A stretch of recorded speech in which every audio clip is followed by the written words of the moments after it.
ये कहानी है एक ऐसे योद्धा की जो अपनी शक्ति, वीरता और बहादुरी के लिए पूरे देश में प्रसिद्ध था। उसका नाम था नामान, अराम देश का सेनापति। लाखों लोगों की नजर में वह विजेता था। उसके अधीन सेना चलती थी, राजा उस पर भरोसा करता था।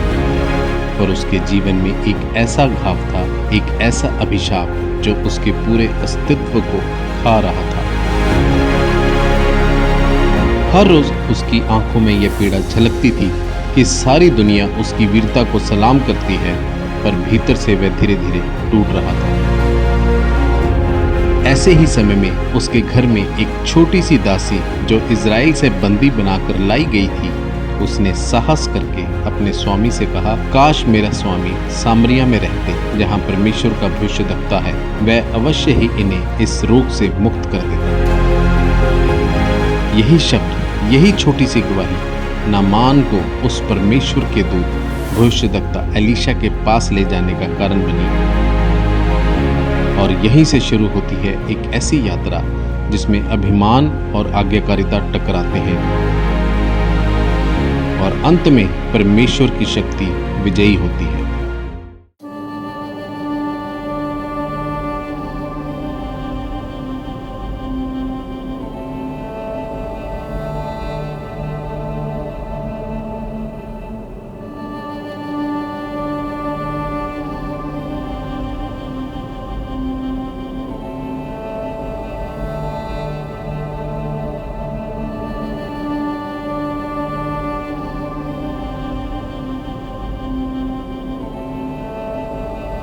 मेरे पास समय बहुत कम है।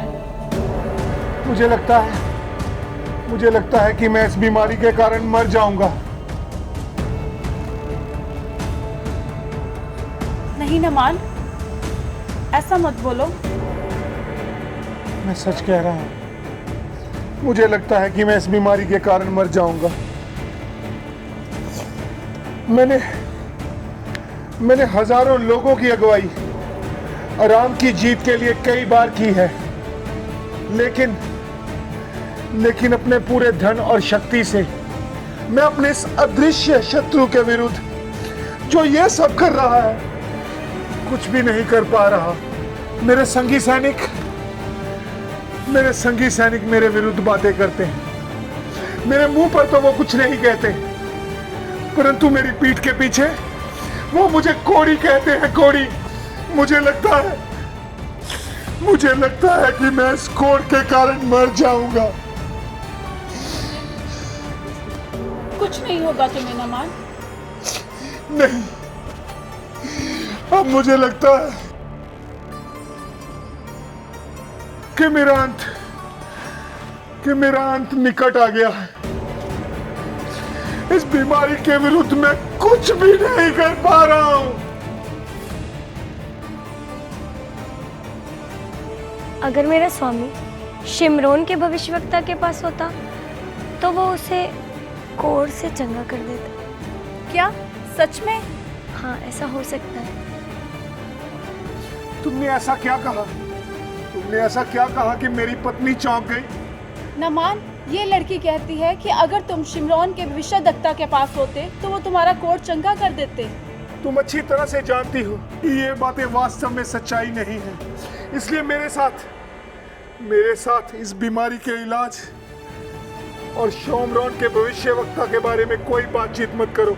मुझे लगता है कि मैं इस बीमारी से मरने वाला हूं।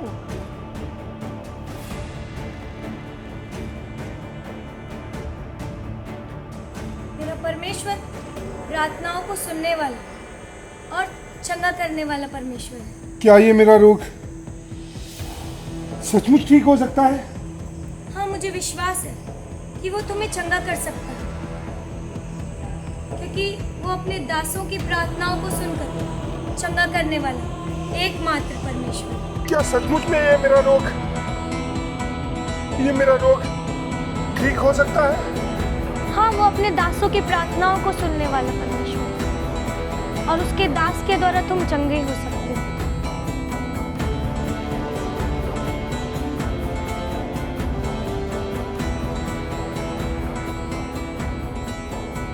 ऐसा कैसे संभव हो सकता है कि किसी व्यक्ति के कहने मात्र से मेरा कोढ़ शुद्ध हो जाए?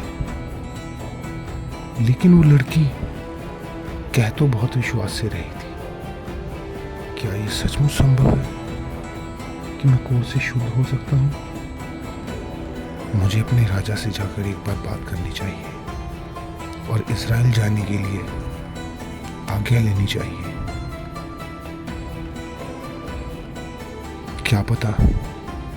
क्या पता वो लड़की सच बोल रही हो और मैं सच में इस कोढ़ से शुद्ध हो जाऊं।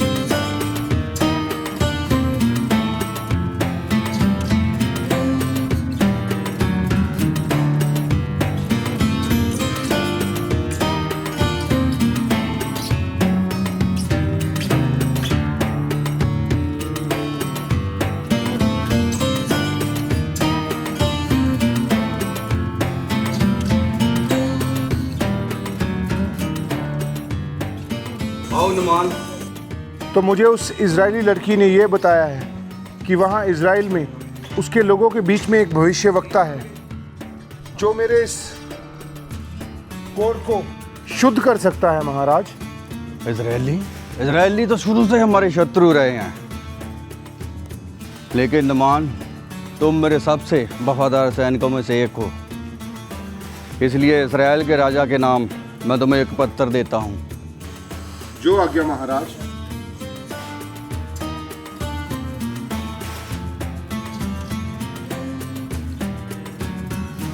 हमने कल दिन निकलने से पहले निकलना है। तुम 10 की कार चांदी, तुम 6000 टुकड़े सोने के और तुम 10 जोड़े कपड़े के जल्दी बांधो। हमने सुबह जल्दी निकलना है।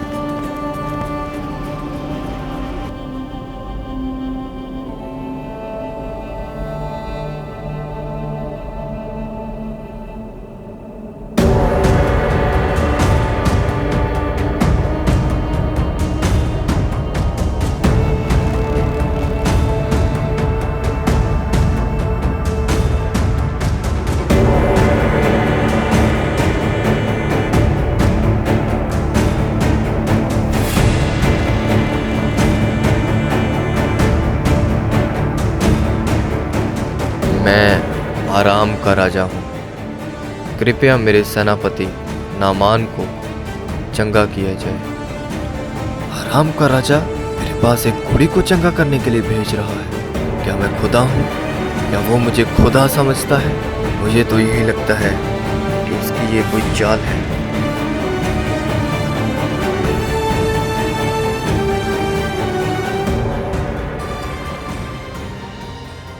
मैंने अभी अभी एक खबर सुनी है कि आराम देश से सेनापति नामान आया है एक पत्र लेकर, जिसमें उसकी कोढ़ की बात लिखी हुई है। और ये पत्र पढ़ते ही इजराइल के राजा ने अपने कपड़े फाड़ दिए और उस पत्र में लिखा था कि वो आपसे भेंट करना चाहता है। तो राजा के पास ये कहला भेजो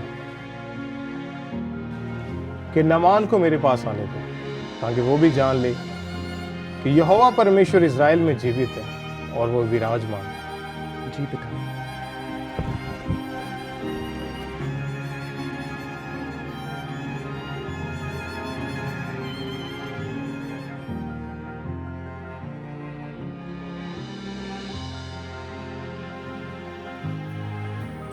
हे मेरे पिता, आराम देश से नामान आया है। वो कोढ़ के रोग से पीड़ित है।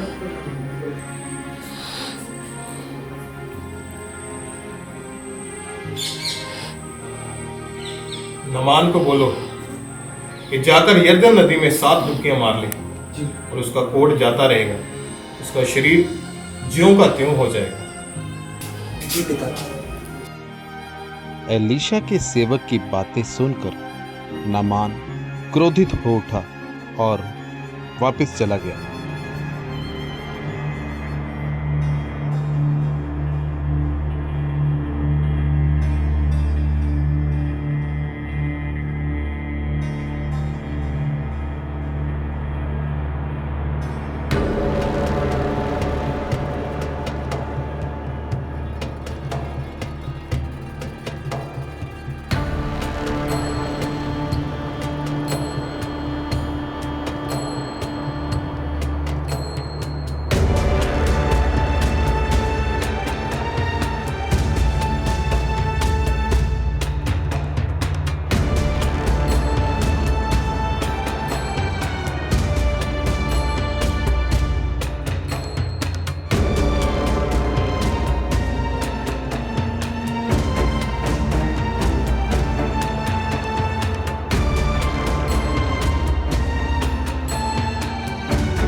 कैसा भविष्यवक्ता था वो?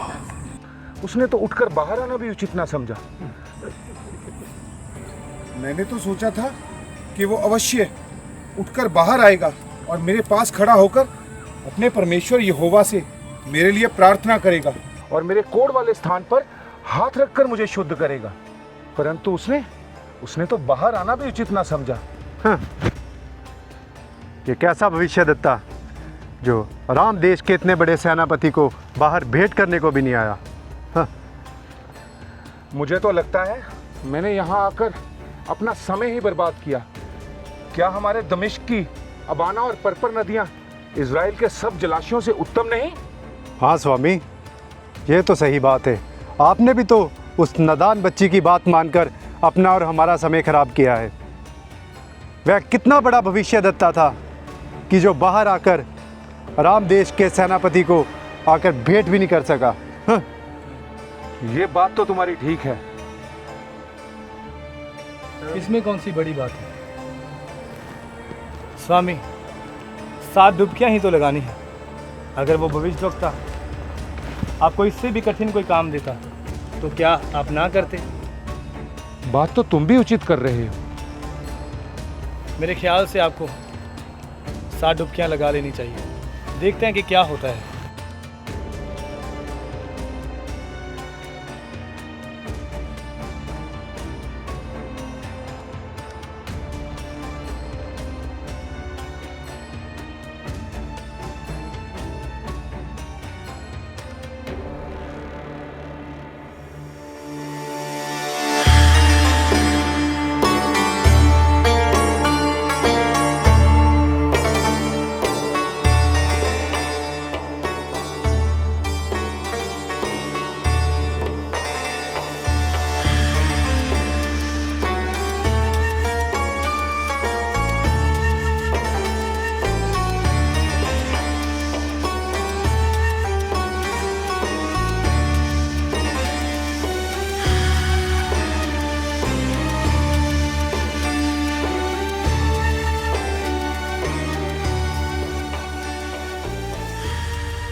हमारे स्वामी शुद्ध हो गए?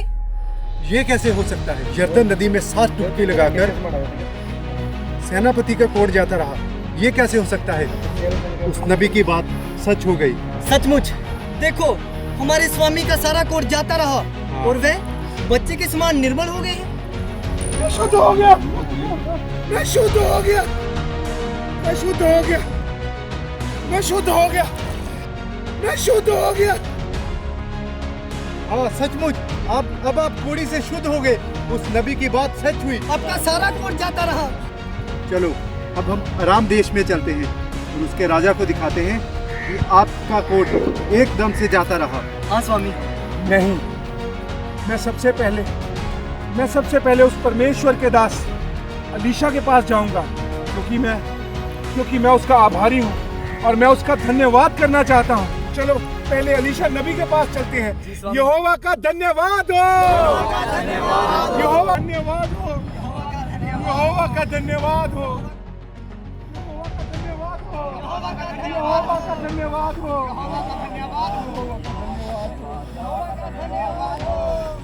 स्वामी, आप तो सच में कोट से शुद्ध हो गए। हाँ स्वामी। सब यहोवा परमेश्वर की दया।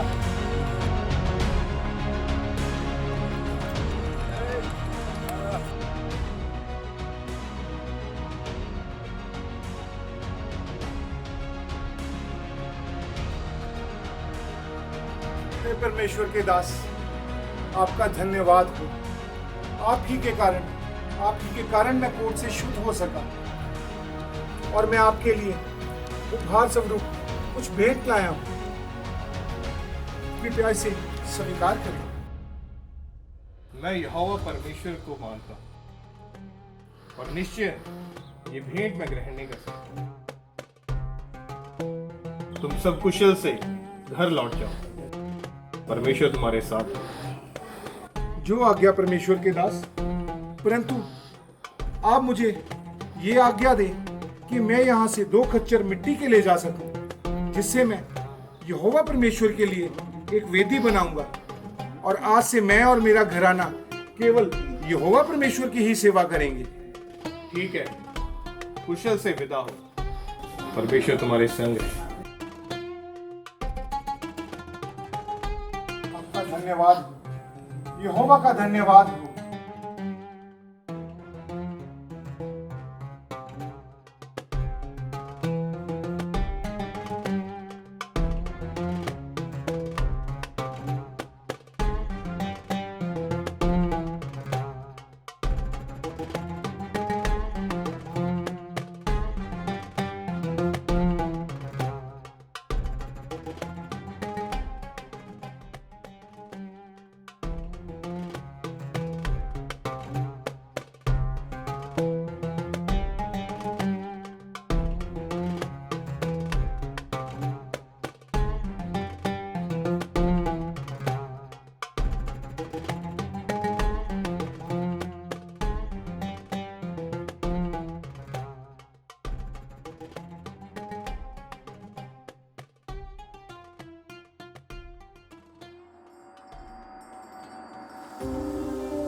नामान, तुम ठीक हो गए? ये कैसे हुआ? तुम शुद्ध हो गए, तुम्हारा कोट जाता रहा? कैसे हुआ?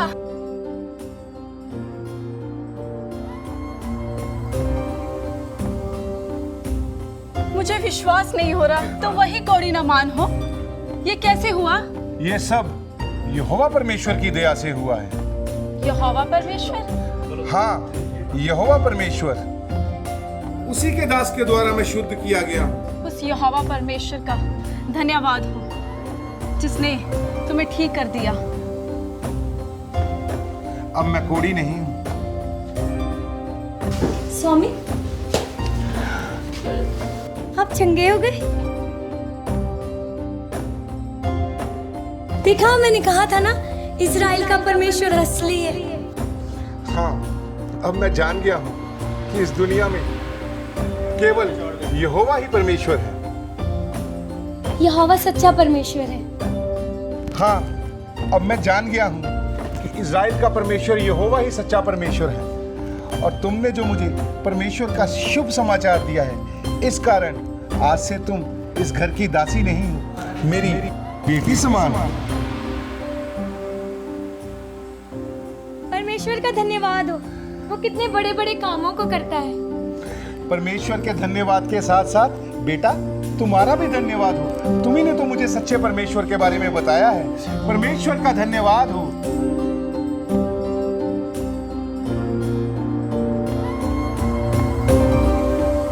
जैसा कि आपने देखा कि परमेश्वर के दास भविष्यद्वक्ता एलीशा के मुख से निकले हुए वचनों को जब नामान ने माना तो उसकी जिंदगी में एक बड़ा चमत्कार हुआ।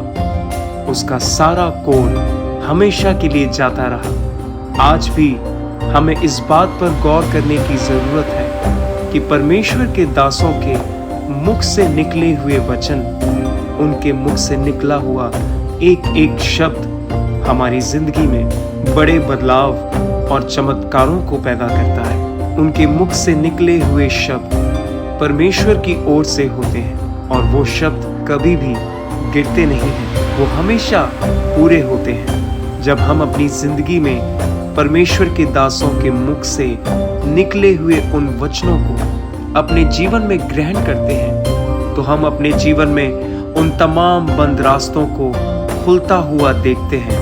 हम अपने जीवन में छुटकारे को आते हुए देखते हैं, चंगियाई को आते हुए देखते हैं। जिस तरह नामान कोढ़ी ने एलीशा के शब्दों को ग्रहण किया और उस पर ईमान लाया, विश्वास किया, तो परमेश्वर ने उसे उसके कोढ़ से सदा के लिए आजाद कर दिया। तो आज आप भी परमेश्वर के दासों के मुख से निकले हुए एक एक वचन पर विश्वास करें, उन पर ईमान लाएं और उन्हें अपने जीवन में ग्रहण करें, ताकि आप भी नामान कोढ़ी की तरह अपनी चंगियाई, अपने छुटकारे को और अपनी आज़ादी को ले सकें। सबको जय मसीह की।